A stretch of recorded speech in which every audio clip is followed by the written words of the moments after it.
ప్రకటన గ్రంథం 19వ అధ్యాయము.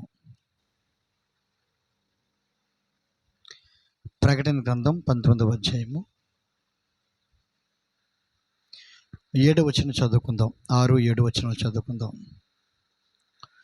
6, 7, 8 వచనాలు చదువుకుందాం. అప్పుడు గొప్ప జనసమూహపు శబ్దమును, విస్తారమైన జలముల శబ్దమును, బలమైన ఉరుముల శబ్దమును పోలిన ఒక స్వరము, సర్వాధికారియు ప్రభువునగు మన దేవుడు ఏలుచున్నాడు, ఆయనను స్తుతించుడి. గొర్రెపిల్ల వివాహోత్సవ సమయం వచ్చినది, ఆయన భార్య తన్ను తాను సిద్ధపరచుకున్నది కనుక మనము సంతోషపడి ఉత్సహించి ఆయనను మహిమపరచెదమని చెప్పగా వింటిని.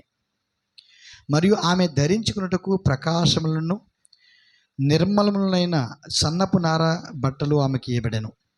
అవి పరిశుద్ధుల నీతి క్రియలు. దేవునికి మహిమ కలుగును గాక. అలాగనే మత్తయి సువార్త 25వ అధ్యాయము.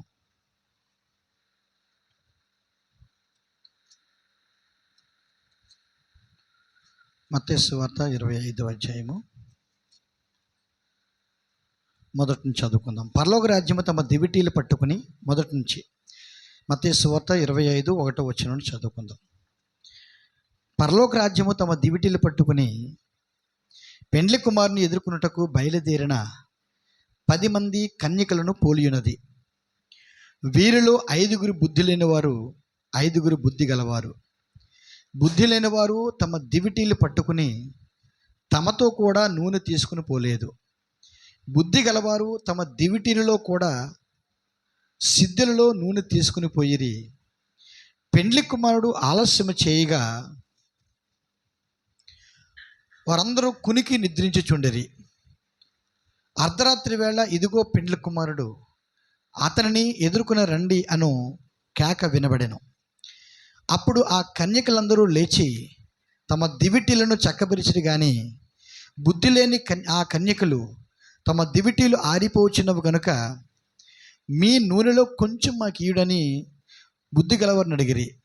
అందుకు బుద్ధిగల కన్యకలు, మాకును మీకును ఇది చాలదేమో, మీరు అమ్మువారి యొద్దకు పోయి కొనుక్కునుడని చెప్పిరి.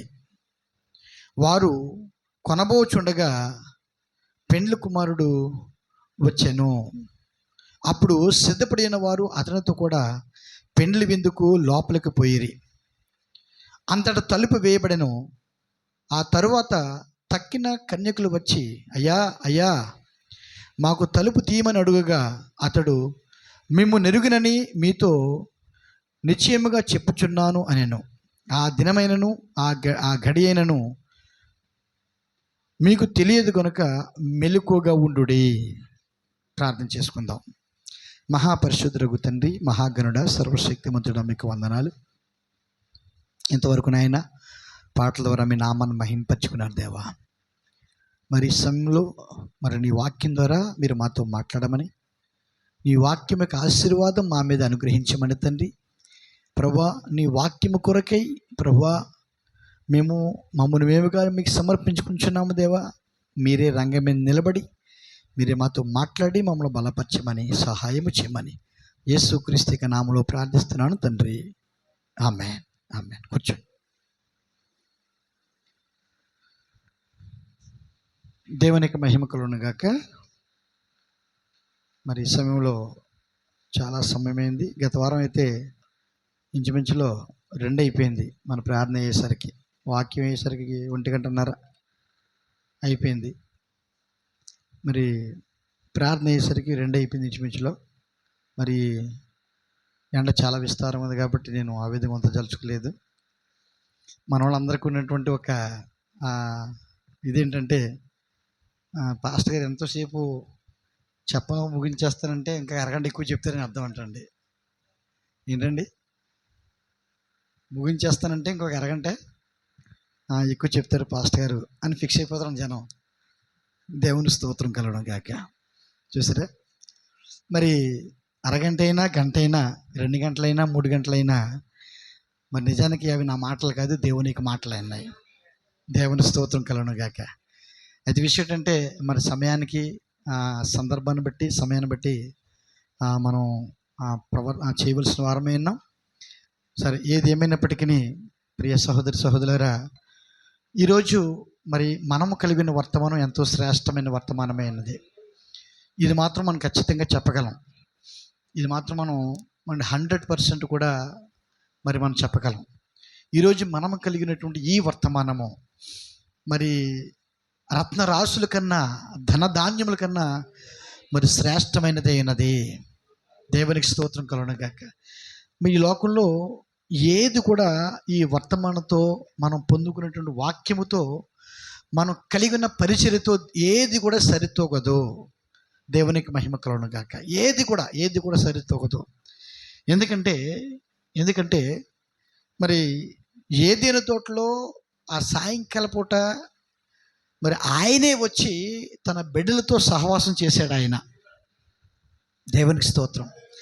ఎంతవరకు అంటే పాపం వారిలో ప్రవేశించకుండా ఉన్నంత వరకు, అంతే కదండి. దేవునికి వాక్యానికి వారు అవిధేయత చూపనంత వరకు కూడా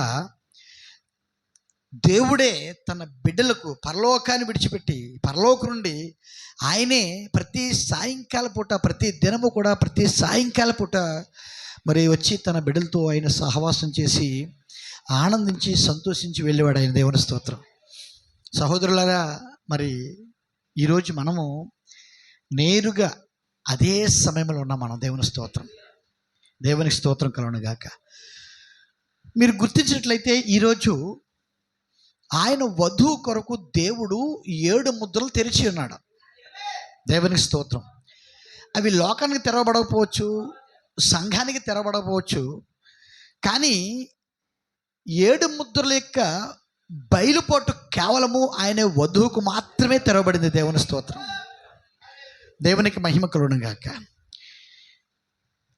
అంటే 7 ముద్రల యొక్క బయలుపాటు, 7వ ముద్ర కూడా ఎందుకు దేవుడు తెరిచాడు అంటే, చూసారా, ఆ 7 ముద్రల యొక్క ప్రత్యక్ష ద్వారా, 7 ముద్రలు తెరబడు ద్వారా దేవుడు ఒక వర్తమానం ఇస్తున్నాడు. ఏంటి ఆ వర్తమానం అంటే, నా వధువా, ఇక నువ్వెన్నడూ పాపివి కాదు. దేవుని స్తోత్రం. నువ్వు నా కొరకు ఏర్పాటు చేయబడినటువంటి నీతిమంతురాలవు, నా భార్యగా నేను అంగీకరిస్తున్నాను అని చెప్తున్నాడు. దేవుని స్తోత్రం. కాబట్టి 7 ముద్రలు తెరవబడిన తర్వాత వధువు ఇంకెన్నడూ కూడా పాపములు లేదు. దేవుని స్తోత్రం కలుగునుగాక. ఎందుకంటే 7 ముద్రలే వధువుకి ఇవ్వబడినటువంటి నీతి వస్త్రమైనది. 7 ముద్రలే వధువుకి ఇవ్వబడినటువంటి పెళ్లి వస్త్రమైనది. దేవునికి స్వనీతిని, సొంత నీతిని దేవుడు ఈ ముద్రల గ్రంథం యొక్క రూపంలో దేవుడు ఇచ్చాడు. దేవుని స్తోత్రం కలుగునుగాక. చూసారా, కాబట్టి మనం క్రీస్తుతో వివాహం చేయబడ్డాము, మనము క్రీస్తు ఐక్యపరచబడ్డాము, మనతో క్రీస్తు అదృశ్యమైన ఐక్యతలో ఉన్నాడు అనే విషయాన్ని చూసారా, ఆత్మీయంగా వివాహం చేయబడ్డామనే విషయాన్ని, లేకపోతే దాని యొక్క రుజువుని మరి ఈ 7 ముద్రలు కలిగి ఉన్న దేవుని స్తోత్రం. అందుకని దీని ఏమన్నారంటే వివాహం యొక్క సర్టిఫికెట్, ధృవపత్రము, ధృవీకరణ పత్రము అని మరి మనం చెప్పుకుంటున్నాం. దేవుని స్తోత్రం. చూసారా, కాబట్టి దేవుడు మానవుడు ఏకమయ్యాడు అనే దాన్ని ఎలా ఏకమవుతాడంటే 7 ముద్రలు తెరబడు ద్వారా. దేవుని స్తోత్రం. ఎలా ఏకమవుతాడంటే దేవుడు ఎవరికి తెరవడం ద్వారాను, ఎవరికైతే తెరబడ్డాయో వారితో దేవుడు ఐక్యపరచబడుతున్నాడు. వారితో దేవుడు ఐక్యపరచబడి, దేవుని స్తోత్రం కలుగునుగా, ఆ శరీరాన్ని దేవుడు ఆయన సొత్తుగా స్వీకరిస్తున్నాడు ఆయన. దేవునికి మహిమ కలుగునుగాక. కాబట్టి ప్రియ సహోదరా, ఇక్కడ గమనించవలసిన విషయం ఏంటంటే, దేవుడు మొట్టమొదట జాగ్రత్తగా గమనించిన విషయాన్ని, మొట్టమొదటి దేవుడు సూచన రూపంలో 7 ముద్రలను దేవుడు యోహాను తెరిచాడు. ఆయన ఎలా తెరిచాడండి? యోహానికి సూచన రూపంలో దేవుడు 7 ముద్రల గ్రంథాన్ని తెరిచాడు. అందుకే ప్రకటన గ్రంథంలో ఆ ముద్ర, ఒక్కొక్క ముద్ర రాశాడు దేవుడు. యోహాను తెరబడ్డాయి, యోహాను చూపించాడు ఆయన, ఎలా సూచన రూపంలో చూపించాడు ఆయన. దేవుని స్తోత్రం కలుగునుగాక. చూసారా, దేవునికి మహిమ కలుగునుగాక.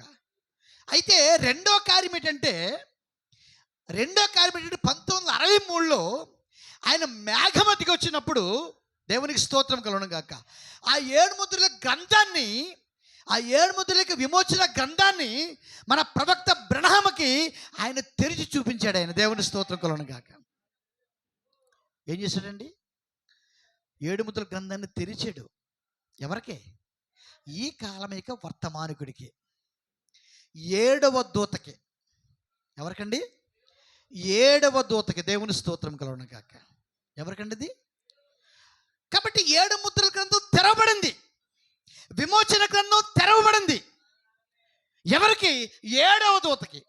ఆయనే బలిష్ఠుడైన దూతగా దిగువచ్చి, ప్రకటన 10:1 ప్రకారముగా ఆయనే బలిష్ఠుడైన దూతగా దిగువచ్చి, దేవుని స్తోత్రం, ఆయన దిగొచ్చినప్పుడు ఆయన కుడి చేతిలో ఏమి కలిగి ఉన్నాడంటే తెరవబడిన గ్రంథాన్ని కలిగి ఉన్నాడు. దేవుని స్తోత్రం. తెరవబడిన గ్రంథాన్ని అంటే గ్రంథాన్ని తెరిచి ఆయన దిగొచ్చాడు. ఆ గ్రంథాన్ని 7వ దూతకి ఇచ్చాడు. దేవునికి స్తోత్రం కలుగును గాక. ఆ గ్రంథాన్ని ఎవరికి ఇచ్చాడండి? దేవునికి మహిమ కలుగును గాక. 7 ముద్రల గ్రంథం బ్రహ్మకి, ఈ కాలమిక దూతకి, లేకపోతే 7వ దూతకి తెరవబడి ఇవ్వబడింది. దేవుని స్తోత్రం. చూసారా? దేవుడు చెప్పాడు, బ్రహ్మం నీ ప్రజలకి, నీ జనులకి దాన్ని ఇవ్వన్నాడు. ఆయన ఏమన్నాడండి? నీ జనులకు అది ఇవ్వు అని చెప్పాడు. నీ జనులకు అది ఇవ్వు. దేవుని స్తోత్రం. 3వ కార్యం మిగిలి ఉంది. ఆ తెరవబడి ప్రవక్తకి ఇవ్వబడిన గ్రంథము, తెరవబడి ప్రవక్త ఇవ్వబడిన గ్రంథం. నిజానికి ప్రవక్త చెప్తానంటే 7వ దూతకి పరిచర్య 7 ముద్రల గ్రంథాన్ని తెరుచుటియే. 7వ దూతకి పరిచర్య ఏంటండి? 7 ముద్రల గ్రంథాన్ని తెరుచుటియే. దేవునికి స్తోత్రం కలుగును గాక. 7వ దూత పరిచర్య దానికోసం దేవుడు ఏర్పాటు చేసుకున్నాడు. 7వ దూతకి పరిచర్య అందుకోసం వచ్చింది. దేవునికి స్తోత్రం కలుగును గాక. ఆ తెరబడిన గ్రంథాన్ని ప్రకటన 10వ ఒకసారి చూద్దాం. మళ్ళాను బలిష్ఠుడని 7వ వచనం చూద్దాం. 7వ వచనం. 7వ దూత పలుకు దినములలో. ఎవరు చెప్తున్నారు ఈ మాట? ఎవరు చెప్తున్నారు ఈ మాట? ఏ దూత? 7వ దూత కాదు, బలిష్ఠుడైన దూత. ఎవరు మాట్లాడుతున్న మాటల? ఒక సలహా అండి దయచేసి. చాలామంది వర్తమానం చదువుతలేదు. వర్తమానం చదవకుండా మన జీవితాన్ని సిద్ధపరచుకోలేము, పాటలు పాడలేము, దేవుని కొరకు వాడబడలేము. చూసారా? దేవుడు కూడా మనల్ని వాడుకోలేడు. ఆదివారం ఏదైతే పాస్టర్ గారు చెప్తున్నారో దాని మీదే ఆధారపడి ఉండకండి. దాని మీదే ఆధారపడి ఉండకండి. అది మీకు చాలా అవసరం. ఇది మీకు చాలా అవసరం. కానీ వధువు ఎల్లప్పుడూ తన్ను తాను సిద్ధపరచుకోవాలి. అంటే అర్థం ఏంటంటే తప్పకుండా ప్రవక్తిక వర్తమానాలు చదవాలి, బైబిల్ చదవాలి, ప్రవక్తిక వర్తమానాలు చదవాలి, బైబిల్ కూడా చదవాలి. కాబట్టి మరి తప్పకుండా ప్రతి ఒక్కరు కూడా వర్తమానం చదవండి. ప్రతి ఒక్కరు కూడా, నా మనవి ఏంటంటే ప్రతి ఒక్కరు వర్తమానం చదవండి, ప్రతి ఒక్కరు వర్తమానం వినండి. ఒకవేళ చదువు లేకపోతే వర్తమానం వినండి. దేవునికి స్తోత్రం కలుగును గాక. చూసారా? సరే. కాబట్టి బలిష్ఠుని దూత మాట్లాడుతున్నాడు 7వ వచనంలో. అంటే బలిష్ఠుని దూత ఏం చేస్తాడంటే 7వ దూతను ప్రత్యక్షపరుస్తున్నాడు. ఏం చేస్తున్నాడు? 7వ దూతని ప్రత్యక్షపరుస్తున్నాడు. ఏమని చెప్పు, చదవండి. 7వ దూత పలుకు దినములలో అతడు బోర ఓదబోచుండగా, 7వ దూత బోర ఓదబోచుండగా దేవుడు తన దాసులకు ప్రవక్తలకు తెలిపిన సువార్త ప్రకారము దేవుని మర్మము సమాప్తమగునని చెప్పెను. దేవుని యొక్క మర్మము సమాప్తమగునని చెప్పెను. దేవుని స్తోత్రం. చూసారా? ఇక్కడ బలిష్ఠుని దూత దిగొచ్చాడు, గ్రంథాన్ని తీసుకొచ్చాడు. ఆ గ్రంథాన్ని 7వ దూతకి ఇస్తున్నాడు. అప్పుడు మాట్లాడుతున్నాడు. 7వ దూత పలుకు దినములలో దేవుడు తన దాసులకు ప్రవక్తలకు తెలిపిన సువార్త ప్రకారము దేవుని మర్మము సమాప్తమగునని చెప్పాను. దేవునికి స్తోత్రం కలుగును గాక. అంటే 7వ దూత పరిచర్యలో దేవునికి మర్మం అంతా సమాప్తం అయిపోయింది. సమాప్తం కావాల్సింది ఏది లేదండి, సమాప్తం అయిపోయింది. అందుకనే వేరొక పరిచర్య మనకు ఎన్నడూ లేదు, వేరొక వర్తమానం మనకు ఎన్నడూ లేదు, వేరొక ప్రవక్త మనకు ఎన్నడూ లేడు, వేరొక వర్తమానుడు ఎన్నడూ మనకు లేడు. దేవునికి స్తోత్రం కలుగును గాక. 7వ దూత పరిచయం ద్వారా ఆ సమస్త మర్మము దేవుడు ముగిస్తున్నాడు. దేవునికి స్తోత్రం కలుగును గాక. చూసారా? తర్వాత అంతటా పరలోకము నుండి నేను విన్న స్వరము మరలా నాతో మాట్లాడుచు, నీవు వెళ్ళి సముద్రం మీదను భూమి మీదను నిలిచి ఉన్న ఆ దూత చేతిలో విప్పబడి ఉన్న ఆ చిన్న పుస్తకము తీసుకొనమని చెప్పుట వింటిని. దేవుని స్తోత్రం, దేవుని స్తోత్రం కలుగును గాక. చూసారా? ఈ మాట ఎవరు చెప్తున్నారు? ఈ మాట ఎవరు చెప్తున్నారు? యోహాను చెప్తున్నాడు. ఒక స్వరాన్ని వింటున్నానని చెప్తున్నాడు. ఆ స్వరం ఏం మాట్లాడిందో చెప్తున్నాడు. ఆ స్వరం ఏం మాట్లాడిందో చెప్తున్నాడు. ఏం మాట్లాడని చెప్తున్నాడు ఆయన? ఏం మాట్లాడని చెప్తున్నాడు? నీవు వెళ్ళి సముద్రం మీదను భూమి మీదను నిలిచి ఉన్న ఆ దూత చేతిలో వెప్పబడి ఉన్న ఆ చిన్న పుస్తకము తీసుకునమని చెప్పుట వింటిని. దేవునికి స్తోత్రం. బలిష్ఠుడైన దూత యోహానుతో మాట్లాడుతున్నాడు. యోహాను, నువ్వు వెళ్ళి సముద్రం మీద భూమి మీద తన పాదములు మోపి తన చేతిలో విప్పబడినటువంటి ఆ పుస్తకం ఏదైతే ఉన్నదో ఆ పుస్తకాన్ని తీసుకుని తినే అని చెప్తున్నాడు ఆయన. దేవుని స్తోత్రం, దేవునికి మహిమ కలుగును గాక. దేవునికి మహిమ కలుగును గాక.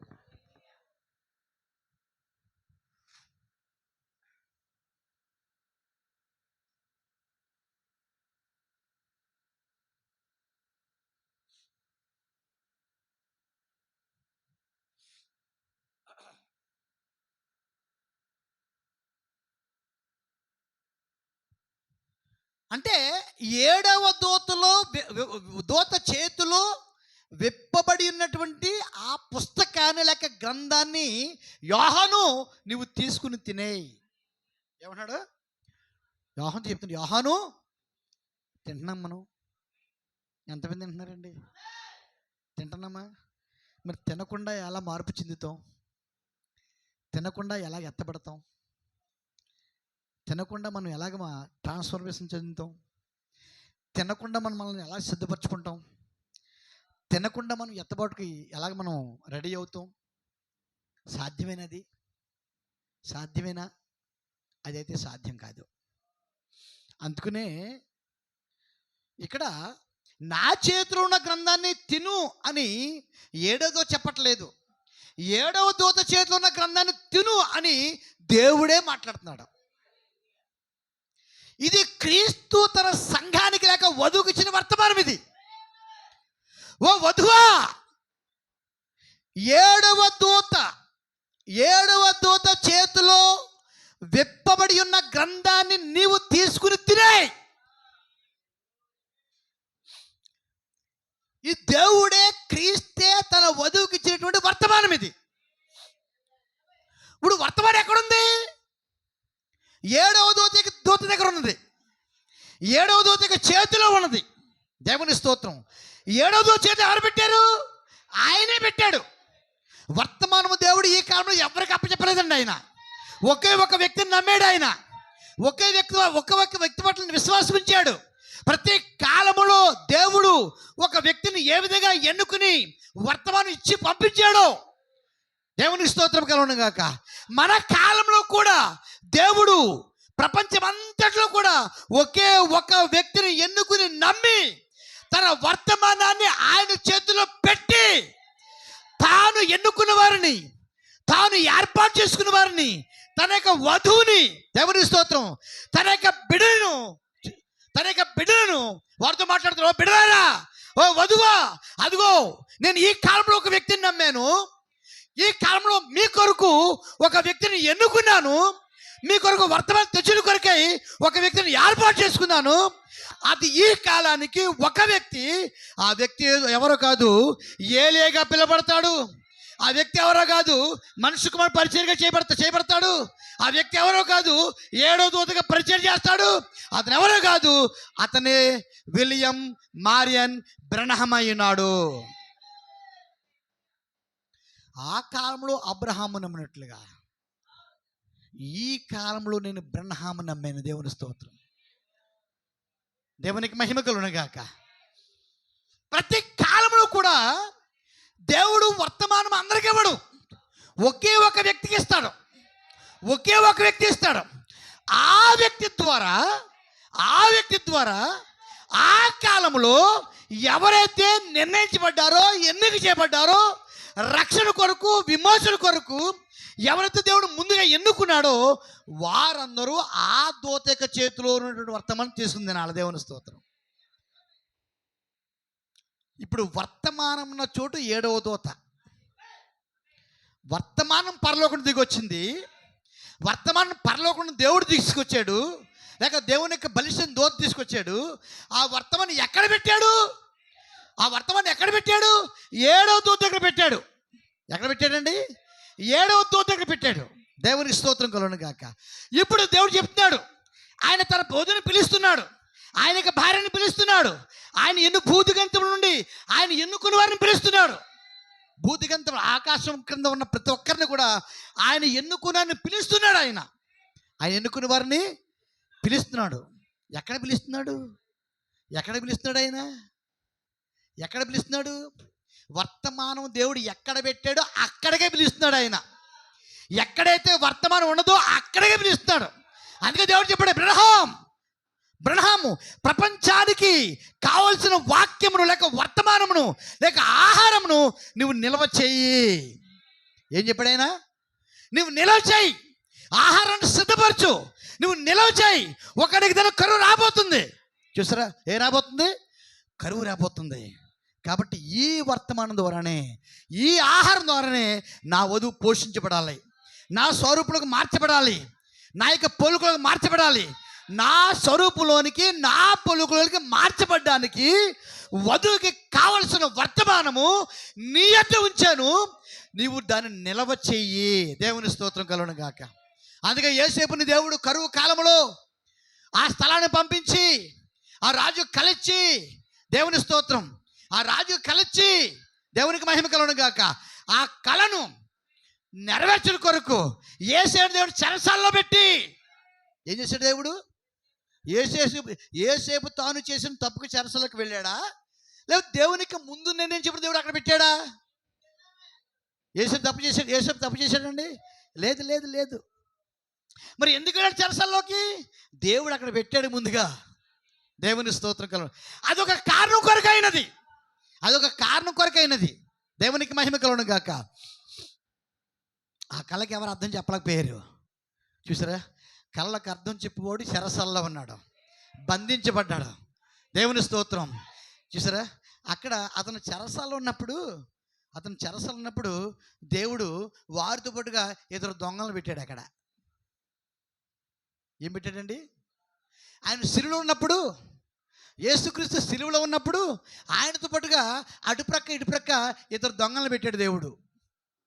పెట్టాడా లేదా? పెట్టాడా?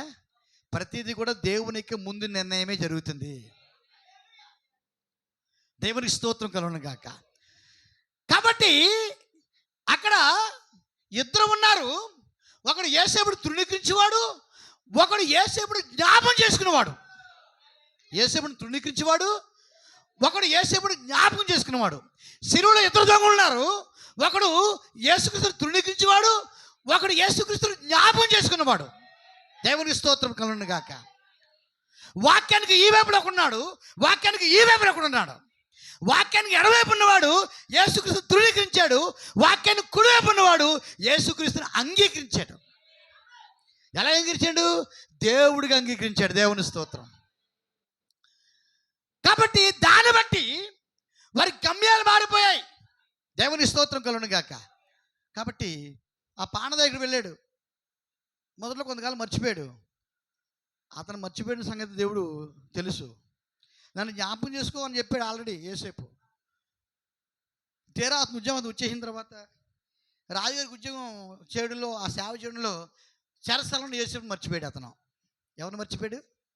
చెరస్థలంలో యేసేపుని మర్చిపోయాడు.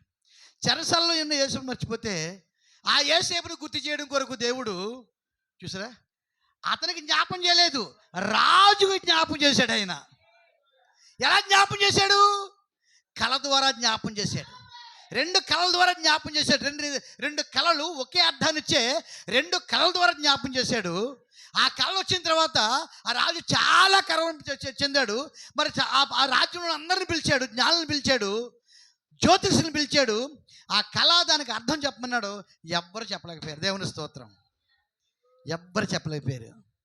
ఎప్పుడైతే చెప్పలేదో అప్పుడు జ్ఞాపకం వచ్చింది పానదాయుడికి. దానికి అర్థం చెప్పగల ఒకే ఒక వ్యక్తి ఉన్నాడండి, రాజుగారు, ఫరో గారు. దానికి అర్థం చెప్పగల ఒక వ్యక్తి మన రాజ్యంలో ఉన్నాడు అని చెప్పాడు. ఎవరు అతను అని చెప్పాడు రాజు. చూసారా చిత్తం. ఆయన చెరసాలలో ఉన్నాడు. ఏం చెప్పాడు? అతను ఎక్కడ ఉన్నాడు? చెరసాలలో ఉన్నాడు. ఓహో, రమ్మను. దేవుని స్తోత్రం. రమ్మను, అతను తీసురండి. చూసారా, తీసురండి చెప్పినప్పుడు ప్రవక్త అన్నారు, అతని గెడ్డం పెరిగిపోయిందంటండి. అతని గెడ్డం అతను శుభ్రం చేశారు. చూసారా, అతన్ని మరలా మంచి దుస్తులు వేశారు, రాజుగారు తీసుకొచ్చాడు. దాని అర్థం చెప్పాడు. దాని అర్థం చెప్పిన తర్వాత అప్పుడు ఆ రాజే దాని పట్ల సంపూర్ణమైన బాధ్యతను యేసేపుకి అప్పగించాడు. దేవుని స్తోత్రం. బాబు ఏది నువ్వే చేయవయ్యా, మాకు చేత కాదు, దాని ప్రత్యక్షత నీవే కలిగి ఉన్నా కాబట్టి దాన్ని ఏ విధంగా మెయింటైన్ చేయగలవో అది కూడా నీకే ఉన్నది. నేనైతే పని చేయలేను. నేను ఎక్కడైనా ఫైల్ మీద సంతకం పెట్టి చూసారా, సంతకం పెట్టమని పెడతాను తప్ప మొత్తం అంతా నువ్వే నడిపించుకొని చెప్పి అన్నాడు. దేవుని స్తోత్రం కలుగును గాక. అప్పుడు 7 సంవత్సరాలు బాగా పండింది. ఆ ఆహారం అంతా నిల్వ చేశాడు. 7 సంవత్సరాలు బాగా. తర్వాత 7 సంవత్సరాలు మళ్ళీ కరువు వస్తుంది రాబోతుందని చెప్పాడు కదా. ముందు 7 సంవత్సరాలు బాగా పండుతుందని చెప్పాడు. ఆ 7 సంవత్సరాలు అయిపోయిన తర్వాత మళ్ళీ 7 సంవత్సరాలు కరువు వస్తుందని చెప్పాడు. చెప్పాడా లేదా? చెప్పాడండి. ఆ కరువు కాలంలో ఈ ఆహారం నిల్వ చేసి ఆ కరువు కాలంలో ఈ ఆహారాన్ని పంచిపెట్టినప్పుడు బాగుంటుందని చెప్పాడు. దేవుని స్తోత్రం కలుగును గాక. అంతేనండి, అంతేనా? యేసేపు ఆ పని నిర్వర్తించాడు. ఆహారం ఎవరి దగ్గర ఉంది? ఆహారం ఎవరు నిల్వ చేశారు? దేవుని స్తోత్రం. నేను నమ్ముతున్నాను ఇదంతా చేసింది ఐగుప్తీయుల కోసం కాదండి. దేవుడు ఇదంతా చేసింది ఐగుప్తీయుల కోసం కాదండి. దేవుని స్తోత్రం కలుగును గాక. కేవలము యేసేపు యొక్క అన్నదమ్ముల కోసమే, యేసేపు యొక్క తండ్రి కోసమే, కేవలము ఇశ్రాయేలు కోసమే. ఆహా, దేవునికి స్తోత్రం కలుగును గాక. ఎందుకంటే కరువులో వారు చచ్చిపోతారు. కరువులో వారు ఏమైపోతారండి? వారు చచ్చిపోతారు. కరువులో వారు చచ్చిపోతే ఇంక దేవుడేడి? వారెవరు? దేవునికి బీజము, దేవునికి విత్తనము, దేవునికి బిడ్డలు. వారి జీవం దేవునికి జీవంతో పెనవేసుకుంది. కాబట్టి రాబో కరువులో వారు చనిపోకూడదు. కాబట్టి వారి కొరకు ఆహారాన్ని నిల్వ చేయడం కొరకు దేవుడు వారి ద్వారానే ఐగుప్తుకి యేసేపుని పంపి రాజు ద్వారా దేవుడు నియమించి ఆహారం నిల్వ చేసి కరువు కాలంలో వారిని పోషించి దేవునికి స్తోత్రం కలుగునుగా ఇశ్రాయేలు యొక్క వంశాన్ని ఆ ఐగుప్తు దేశంలో అభివృద్ధిపరిచాడు దేవుడు. దేవుని స్తోత్రం. సహోదరుడా, నీకు తెలుసా, ఒకవేళ ఏది చేసినా దేవుడు నీ కోసం చేస్తాడు. ఆయన అది నీకు అనుకూలంగా కనబడకపోవచ్చు, ఒక ప్రతికూలం ఉండొచ్చు, అనుకూలం ఉండొచ్చు. నీవు గుర్తించేట్లయితే ఏది చేసినా దేవుడు నీ కొరకు చేస్తాడు. ఆహారం ఎవరి దగ్గర నుండి? యేసేపు దగ్గర ఉంది. చూసారా? కాబట్టి దేవుడు ఏం చెప్పాడు? నిల్వ చేయమని చెప్పాడు. బ్రహ్మ ప్రతి వర్తమానాన్ని కూడా మరి యేసేపు నిల్వ చేశాడు. దేవుని స్తోత్రం కలుగును గాక.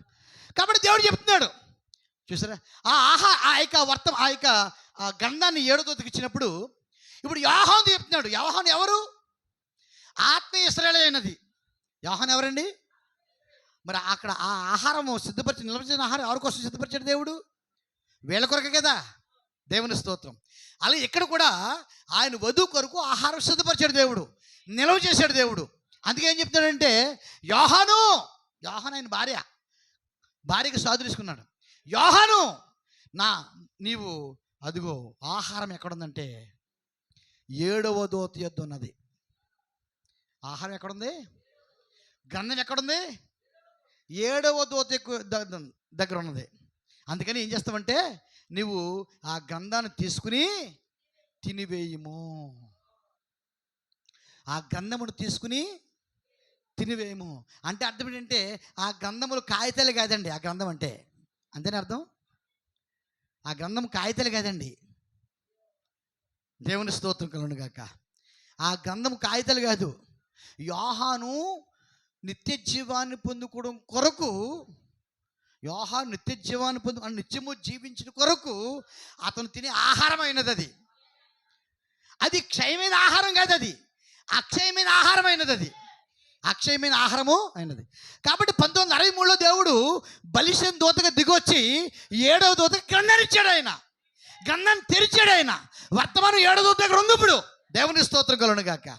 అయితే అప్పటి నుండి దేవుడు పిలుస్తున్నాడు, యోహాను పిలుస్తున్నాడు, ఎన్నికలు ఉన్నవాడిని పిలుస్తున్నాడు, వధువుని పిలుస్తున్నాడు.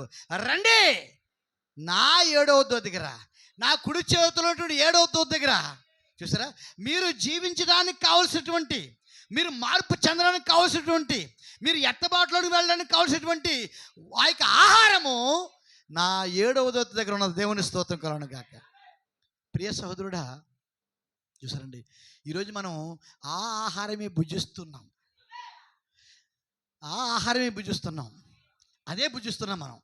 చూసారా, కాబట్టి మరి ఆ వర్తమానం ఎవరికంటే అది సంఘ శాఖలకు కాదు, అది సంఘానికి కాదు, అది లోకానికి కాదు, అది కేవలము ఎన్నికలో ఉన్నటువంటి ఆయన వధువుకు మాత్రమే. ఎన్నికలో ఉన్నటువంటి ఆయన యొక్క వధువు. అందుకే యోహాను వధువుకు పోలికగా ఉన్నాడు. యోహాను వధువుకి సాదృశ్యంగా ఉన్నాడు. దేవునికి స్తోత్రం కలుగును గాక. చూసారా, అది నీ కడుపునకు చేదును, ఆ చేదుగును కానీ అది నీ నోటికి తేనె వల్లే మధురముగా ఉండునని నాతో చెప్పాను.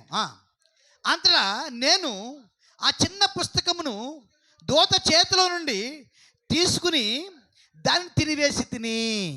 దేవుని స్తోత్రం కలుగును గాక. చూసారా, ఇక్కడ జాగ్రత్తగా గమనించండి ప్రియ సోదరులారా. మరి దేవుడే బలిసిన దూతగా, చూసారా, 7వ దూత చేతిలో ఉన్నటువంటి వర్తమానాన్ని తినమని చెప్తున్నాడు కదా.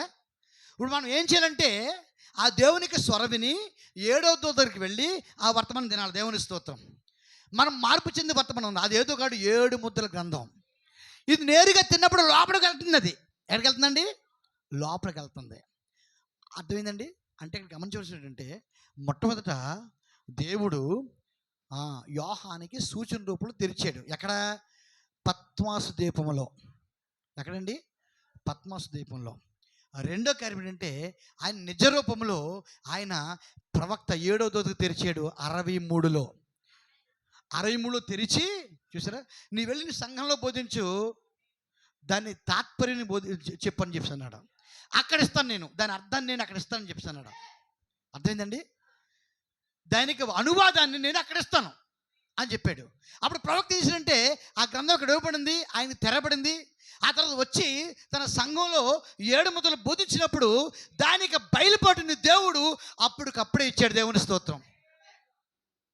అర్థమైందండి?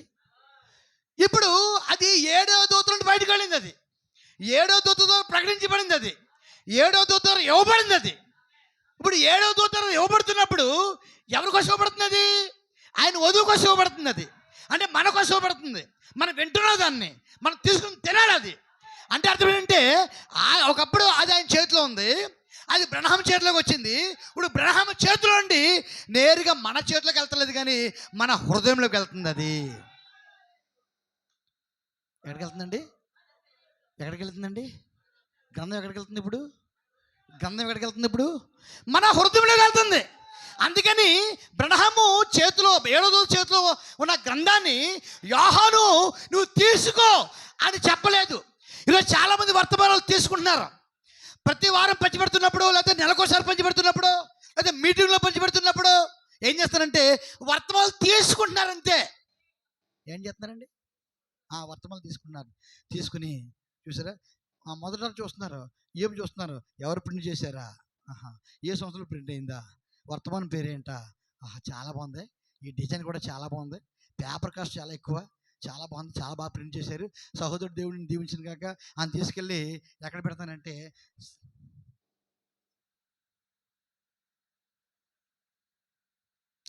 ఈరోజు క్రైస్తవ్యము అలాగే ఉందండి. సహోదరుడా, నిన్ను తీసుకోమని చెప్పట్లేదు, తినమని చెప్తాడు ఆయన. ఆ పుస్తకాన్ని తినని చెప్తాడు ఆయన. దేవునికి స్తోత్రం కలుగును గాక. ఆ పుస్తకాన్ని తిను. దేవుని చేతిలో ఉంది, బలిష్ట దూత చేతిలో ఉంది వర్తమానం, ఆ పుస్తకము. ఆ దూత 7వ దూత చేతికి ఇచ్చాడు, 7వ దూతకి ఇచ్చాడు. ఆ 7వ దూత చేతిలో తీసుకుని తినమని దేవుడే మాట్లాడతాడు మనతోను. ఇది దేవునికి వర్తమానం. ఇది ఏ వర్తమానం? ఇది ఎవరి వర్తమానం? ఇది యెహోవా ఇలాగూ సెలవిస్తున్నాడు వర్తమానము. యెహోవా సెలవిస్తున్నాడు, ఇలాగూ సెలవిస్తున్నాడు, 7వ దూత చేతిలో ఉన్న 7 ముద్రల గ్రంథాన్ని తీసుకుని తినివేయి. దేవునికి మహిమ కలుగును గాక. తీసుకుని తినివేయి. తీసుకుని తినివేయి అంటే అర్థం ఏంటి చేసామండి? నీవే ఇష్టపూర్వకంగా తీసుకోవాలి, నీవే ఇష్టపూర్వకంగా తినాలి. ఒకవేళ నువ్వు కేవలం తినడమే ప్రాముఖ్యం, తినడం చాలా ప్రాముఖ్యమే,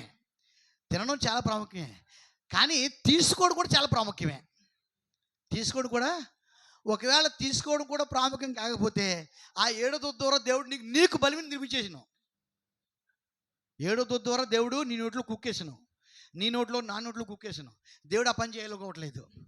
గ్రంథం అయితే ఆయన చేతిలో ఉంది, ఆ గ్రంథాన్ని తీసుకుని తినాలంటే ఇక్కడ ఏం చేయాలి తెలుసండి? ఆ దూత, 7వ దూత బ్రహ్మని నమ్మాలి. 7వ దూత ఎవరని నమ్మాలి? బ్రహ్మని నమ్మాలి. ఈ బ్రహ్మిక పరిచర్య కేవలము 7 ముద్రల గ్రంథాన్ని తెరుచుని కొరకే నమ్మాలి. ఆ గ్రంథము ద్వారానే అది తింటే, అది గ్రంథం ద్వారానే మన శరీరం మార్పు చెందితే నమ్మాలి. దేవుని స్తోత్రం. 2, నా యొక్క వధువు యొక్క వర్తమానికుడు అనగా నా యొక్క వర్తమానికుడు కేవలం బ్రహ్మని నమ్మాలి. దేవునికి స్తోత్రం కలుగును గాక. కాబట్టి అంటే ఆయన బలి నీకు తినిపించను, కానీ ఆయన ఉద్దేశం అది కాదు. నీవే ఇష్టపూర్వకంగా 7వ దూత దగ్గరికి వెళ్ళి ఆ గ్రంథాన్ని తీసుకుని నీవే తినాలా. మనమే తినాలండి. మనకి ఇంట్రెస్ట్ లేకపోతే దేవుడు బలువుని కుక్కడంటండి. ప్రవక్త చాలా వర్తమానం చెప్పాడు. నీకు ఇంట్రెస్ట్ లేకపోతే దేవుడు ఏది నీకు బలువుని చేయడు.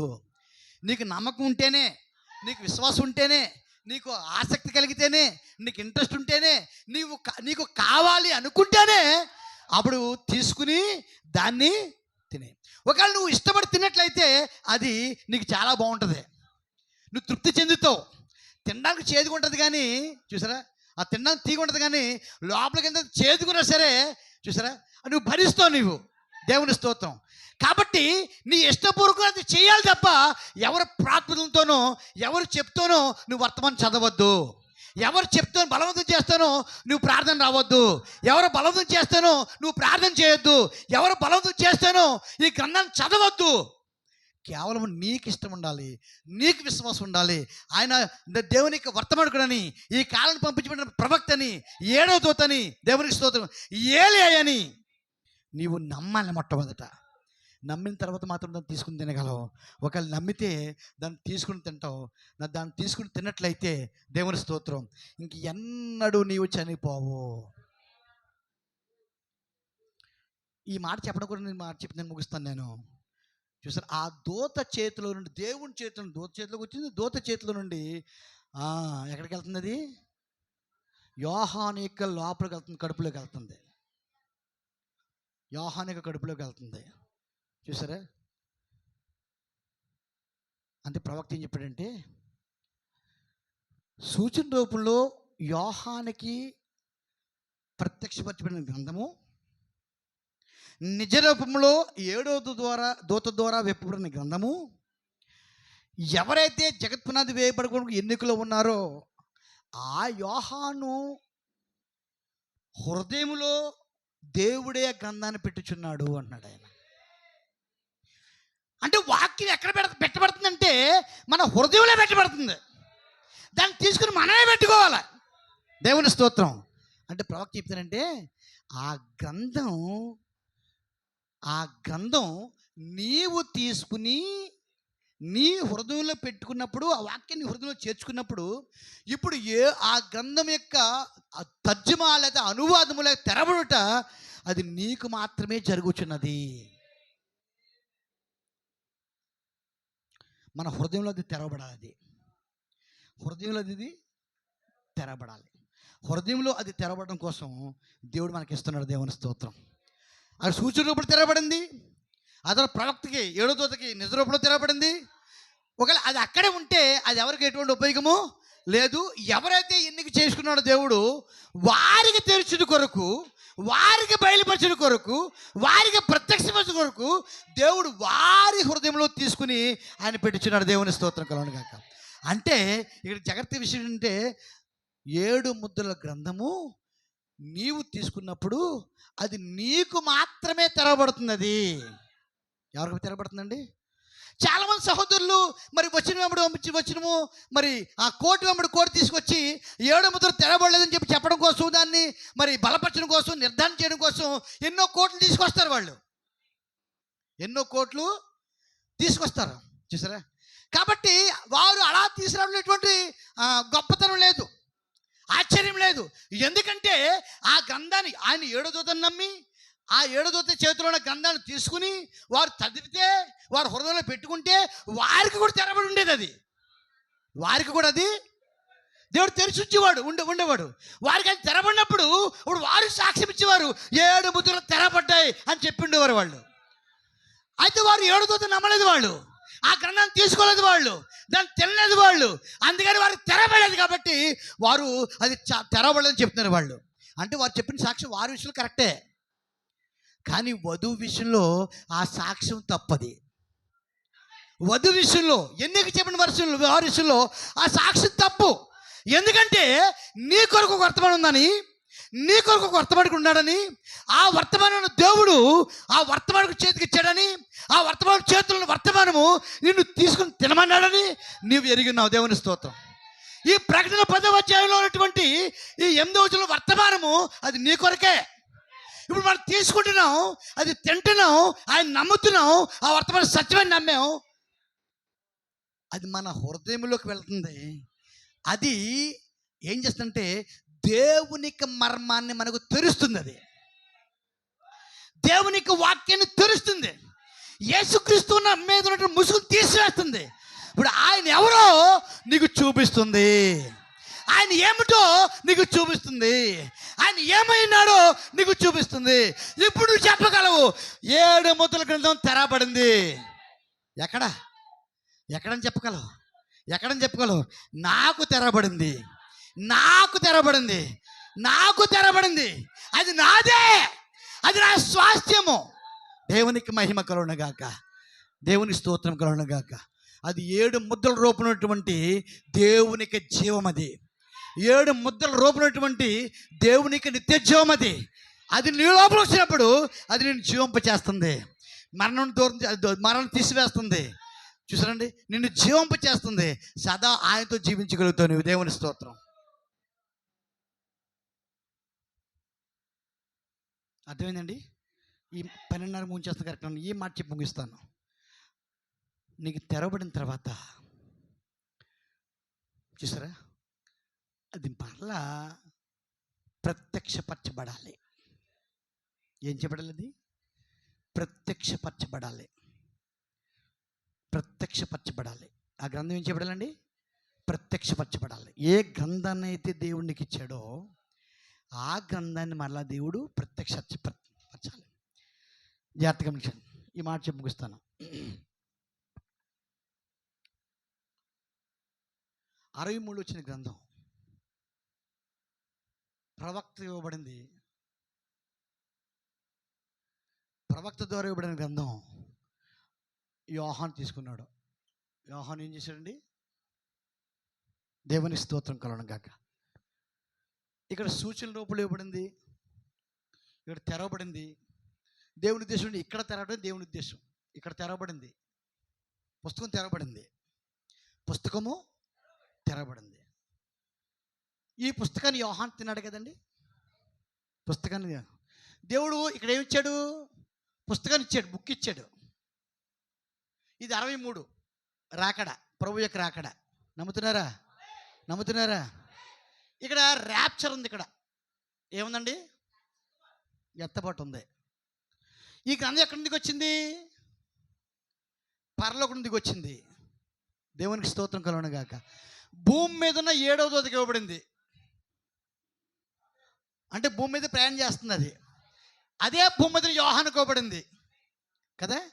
అదే భూమి మీద యోహానుకు ఇవ్వబడింది. ఇంకా భూమి మీద ఉంది అది. యోహాను దాన్ని తీసుకున్నాడు. యోహాను దాన్ని ఏం చేశాడు? తీసుకున్నాడు. అది యోహానుకి తెరవబడింది.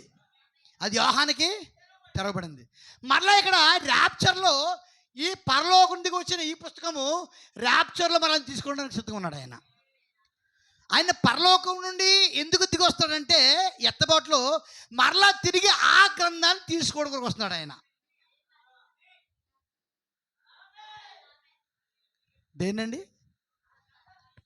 ఏ గ్రంథం అయితే దేవుడు ఇచ్చాడో 63 దిగి వచ్చి ఆ గ్రంథాన్ని మరలా తీసుకోవడం కొరకు వస్తాడు ఆయన. అంటే అర్థమైందండి? ఈ రాకడ వేరు, ఈ రాకడ వేరు, ఇది వేరు. ఈ రెండు ఎన్నడూ కలపొద్దు మనం. దీని మధ్యలోనే మన ఎత్తబాటు ఉంది. ఏముందండి? చూసారా? అంటే దాన్ని ఏమంటారంటే పరచబడుట, రూపాంతరత ఉంది. ఎక్కడుందండి? ఈ మధ్యలో రూపాంతరత ఉంది. ఈ రూపాంతరపరచబడాలంటే గ్రంథం తీసుకోవాలి, ఆ గ్రంథం నీలోకి రావాలి, ఆ గ్రంథం నిన్ను రూపాంతరపరచాలి. ఆ గ్రంథము నిన్ను ఎలా మార్చాలంటే ఆ గ్రంథము నిన్ను గ్రంథంగా మార్చేయాలి, తన రూపంలో మార్చేసుకోవాలా. క్రీస్తు మనలోకి ఎందుకు వస్తాడండి? క్రీస్తు మనలోకి ఎందుకు వస్తున్నాడు? మనలను తన స్వరూపంలో మార్చడానికి. అంతే కదండి. మనలను తన రూపంలోనికి మార్చడానికి ఆయన పరిశుద్ధాత్మ మనల్ని పంపించాడు. అర్థమైందండి? ఈ గ్రంథం పరిశుద్ధాత్మ రూపంలో ఉంది అనుకుందాం, లేకపోతే గ్రంథం వాక్య రూపంలో ఉందాం అనుకున్నాం. ఈ వాక్య రూపంలో పరిశుద్ధాత్మ రూపంలో ఈ గ్రంథము మనకి ఇవ్వబడినప్పుడు 7వ దూతతో దాన్ని మనం పొందుకున్నప్పుడు 7వ దూత తీసుకున్నాడు, అది ఆయనకి మారుస్తుంది, అది ఆయనకి ట్రాన్స్ఫర్మేషన్. ఆ 7వ దూత మనం తీసుకున్నప్పుడు దేవుని స్తోత్రం, అది మనం ఏం చేస్తుందంటే రూపాంతరపరుస్తుంది. ఎలా మారుస్తుంది? ఆ గ్రంథం ఏ రూపంలో ఉందో, ఎటువంటి గుణలక్షణాలు కలిగి ఉన్నదో, ఎటువంటి లక్షణాలు కలిగి ఉన్నదో, ఎటువంటి స్వభావం కలిగి ఉన్నదో ఆ రూపంలోనికి దాన్ని తిన్నవారిని మార్చేస్తుంది. అది ఆ రూపాంతరత పూర్తయిన తర్వాత అప్పుడు ఆయన వచ్చి కనురెప్ప పాటులో తిరిగి ఆ గ్రంథాన్ని తీసుకుంటాడు ఆయన. దేవుని స్తోత్రం. ఇప్పుడు చెప్తారా ఎత్తబాటులో ఏది ఎత్తబడుతుంది?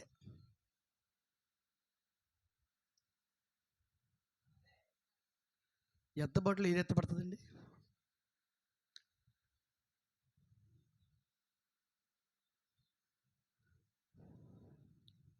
ఇక్కడ వాక్యం దిగి వచ్చింది కదా. ఇక్కడ ఏం దిగి వచ్చింది అంటే థియోఫనీ దిగి వచ్చింది, వాక్యం దిగి వచ్చింది.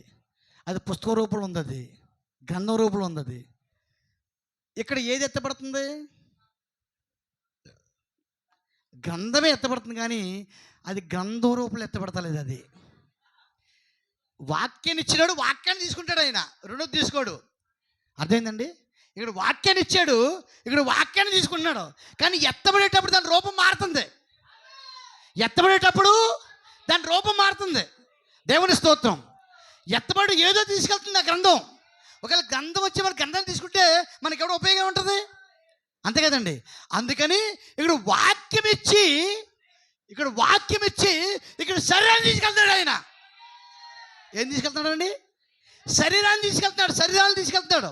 అంటే ఈ వాక్యము మనలను వాక్యముగా మార్చి, దేవుని స్తోత్రం కలను కాక, మహిమపరిచి, ఈ వాక్యమే కాకుండా ఈ వాక్యం మనలో ఉంది కాబట్టి ఈ వాక్యం ఎక్కడైతే రూపాంతరపరచబడిందో దాన్ని తీసుకెళ్తున్నాడు ఆయన. దేవుని స్తోత్రం. అంటే ఇప్పుడు గ్రంథం, ఎత్తబడే గ్రంథం ఏమైందండి? ఆ శరీరం ఏమైనది?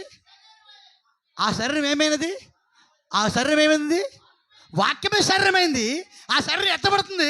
అది ఎవరో కాదు, అది క్రీస్తు యొక్క వధువు, అది క్రీస్తు యొక్క భార్య, అది క్రీస్తు యొక్క వధువు. మహిమపరచబడి మహిమ శరీరం పొందుకుని అది ఎత్తబడుతుంది. దేవుని స్తోత్రం. అంటే గ్రంథం మనకి ఎంత అవసరం చూసారా? గ్రంథం మనకి ఎంత మేలు చూసారా? అందుకే ఈ రాకడ ఒకటి కాదని ఎందుకు చెప్తున్నానంటే ఇందులో చాలా వ్యత్యాసం ఉంది. దేవుని స్తోత్రం. కాబట్టి ఇది సిద్ధపరచడానికి, అది బైబిల్ చెప్తుంది, ఆయన భార్య తన్ను తాను సిద్ధపరచుకుని ఉన్నది. ఆయన భార్య తను తాను. కాబట్టి చూసారా, ఇప్పుడు గ్రంథం నువ్వు ఇష్టప్రకారంగా తీసుకున్నట్లయితే, దాన్ని తిన్నట్లయితే, ఆ గ్రంథం నిన్ను మార్చినట్లయితే, రూపాంతరం మార్చినట్లయితే, చూసారా, అంటే ఈ శరీరం గ్రంథ రూపంలో మార్చబడుతుంది, వాక్య రూపంలో మార్చబడుతుంది. అంటే ఈ శరీరం వాక్యముగా మారుతుంది. ఈ శరీరం వాక్యంగా మారిన తర్వాత ఈ శరీరము వాక్యము ఏకమై ఆ మహిమ శరీరంగా మారుతుంది. ఎలా మారుతుందండి? మహిమ శరీరం మారుతుంది. అంటే ఈ శరీరాన్ని మహిమ శరీరంగా మార్చడం కొరకు వాక్య శరీరాన్ని దేవుడు మనకిచ్చాడు. అది గంధ రూపములు ఇచ్చాడు మనకి. దేవుని స్తోత్రం. 7వ దూత ద్వారా దేవుడు మనకిచ్చాడు. ఆ 7వ దూత ద్వారా వచ్చినటువంటి గంధాన్ని మనం తిని, అంటే వాక్యమును తిని, చూసారండి, మన హృదయంలో చేర్చుకుని దానితో సాధకం చేసినప్పుడు ఆ వాక్యము నిన్ను క్రీస్తు రూపంలో మార్చేస్తుంది. ఆ వాక్యము నీ శరీరాన్ని మరి మార్చేస్తుంది. అప్పుడు దేవుడు వాక్యమిచ్చి శరీరాలు తీసుకున్నాడు. ఆయన వాక్యమిచ్చి వాక్యంతో పోటీగా శరీరాలు తీసుకుంటాడు. అది ఏ శరీరాలు అంటే వాక్య శరీరాలు. అవి ఏ శరీరాలు? అవి వాక్య శరీరాలు. దేవుని స్తోత్రం. దేవుడు ఒకే ఒక రూపాన్ని కలిగి ఉన్నాడు, అది ఒకే శరీరాన్ని కలిగి ఉన్నాడు. అది ఏ శరీరం అంటే వాక్య శరీరము. దేవుడు వాక్య శరీరాన్ని కలిగి ఉన్నాడు. ఆ వాక్య శరీరం ఏదో కాదు, ఆయన గ్రంథమైనది. ఆ గ్రంథాన్ని దేవుడు మనలో పెట్టాడు. చూసారండి, ఆ వాక్య శరీరం ఈ శరీరాన్ని వాక్యంగా మార్చేస్తుంది. ఈ శరీరం వాక్యంగా మారిన తర్వాత మహిమపరచబడుతుంది. అప్పుడు ఏ శరీరంతో సిలువేయబడ్డాడో ఆ గాయాలతో ఆయన మహిమపరచబడి మధ్యాకాశానికి వస్తాడో, నువ్వు మార్పు చెందిన వెంటనే కనురెప్ప పాటులో దేవుని స్తోత్రం నిన్ను తీసుకెళ్ళిపోతాడు. దేవునికి మహిమ కలుగును గాక. అందుకే ఆ గ్రంథం పరలోకంలో ఉంది, భూమి మీదకి వచ్చింది. బలిసిన దూత తీసుకొచ్చాడు. ఆ దూత 7వ దూతకి ఇచ్చాడు. 7వ దూత చేతిలో యోహాను తీసుకున్నాడు. యోహాను గ్రంథంగా మార్చబడ్డాడు, పైకెత్తబడ్డాడు. ఇక్కడ మాట ఉంది, యోహాను నువ్వు తిరిగి ప్రవచించు అన్నాడు. ఏమన్నాడు? నువ్వు తిరిగి, ఒకవేళ వాక్యం నీలోకి వస్తే, గ్రంథం నీలోకి వస్తే చూసారండి, మళ్ళా లోపల ఉన్నదని మనం తిరిగి ఇవ్వగలం. మనం లోపల లేకుండా తిరిగి ఎలాగిస్తాం? మనం నువ్వు తిరిగి ఇవ్వాలంటే, లేదా వాక్యాన్ని మాట్లాడాలంటే, వాక్యాన్ని ప్రకటించాలంటే, వాక్యాన్ని ప్రత్యక్షపరచాలంటే, దేవుడిని చూపించాలంటే, ఆ గ్రంథాన్ని చూపించాలంటే ఆ గ్రంథాన్ని తినాలేవు, ఆ గ్రంథాన్ని పొందుకోవాలా, ఆ గ్రంథాన్ని కలిగి ఉండాలా. అది నువ్వు తింటే తప్ప దాన్ని ప్రత్యక్షపరచలేవు, అది నువ్వు తింటే తప్ప దాన్ని చూపించలేవు, అది నువ్వు తింటే నువ్వు ప్రకటించలేవు. ఏది తిన్నావో అదే ప్రకటించగలవు, ఏది తిన్నావో అదే బోధించగలవు, ఏది తిన్నావో అదే మాట్లాడగలవు. అంటే అర్థం తెలుసా? దేవుని స్తోత్రం.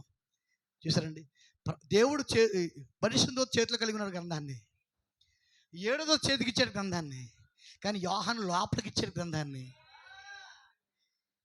అంటే ఈ గ్రంథాన్ని, ఈ విమోచన గ్రంథాన్ని పూర్తిగా ప్రత్యక్షపరచువారు ఎవరంటే ఆయనకు వధువు మాత్రమే, మనము మాత్రమే, వాక్యమిక సంపూర్ణత మనం మాత్రమే.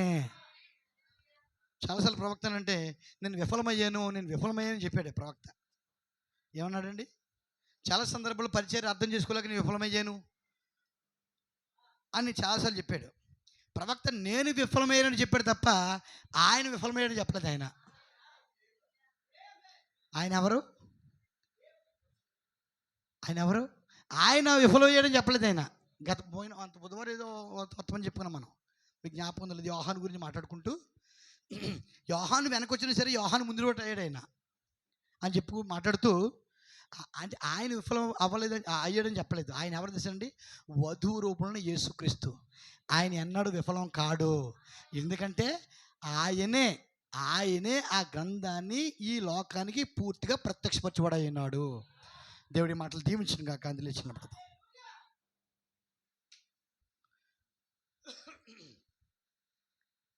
హల్లెలూయా, హల్లెలూయా.